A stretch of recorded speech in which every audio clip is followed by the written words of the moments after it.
Brian Marshall of VNET joining us now.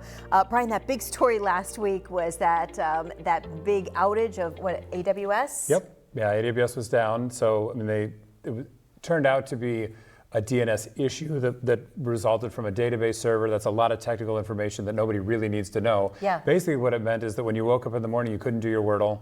Right, your kids couldn't do their Snapchat. Yes. Many services run on AWS, Amazon Web Services. So we didn't realize that. I mean, when I first heard it, I'm like, Amazon, well, does that mean I can't shop on Amazon today? It was much more. Right. So not only do they deliver you your packages in 2 days, right? They also have a giant web presence. And between AWS and Azure, which is the Microsoft version, that probably accounts for 80 to 90% of all the websites hosted in the world are hosted in that way.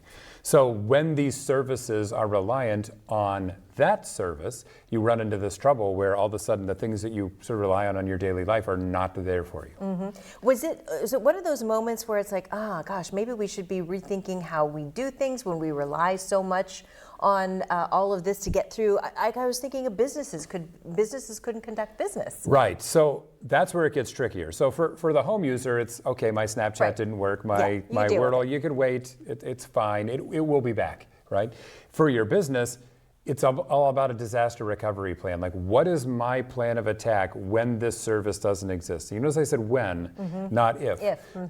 We've become so reliant on these services. It is very, very important that you as a business have lined up ways to, can I use a piece of paper and a pencil and still take down information? Can I still do my normal actions without relying on this web service? Because when that is no longer working, I need to have a backup plan, or I need to be comfortable just saying I'm not going to do business today. Yeah. It's got to be one of the two. So can we chalk this up as a good learning experience for businesses to be thinking about what would my plan be next time? Yeah, I mean, every time an event happens, you should take that as a business owner to think about that and think, who am I partnering with? Do I have someone like VNET that can help me?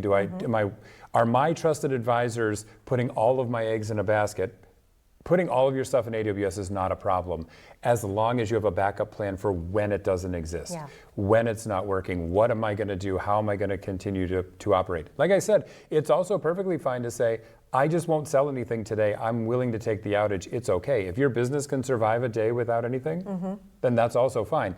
As a business owner, you have to look at those risks and determine what's best for me and my business to be able to continue to move forward. Where do folks reach out when they have problems like this cropping up? Where do they go to you or other places? They do. So they'll call into the help desk, and you know, there is a panic moment there, right? When the help desk all lights up and none of the things are working, and we have to say, I'm so sorry, this is AWS. This isn't because you use VNET. This isn't because you use Spectrum. This is not your internet.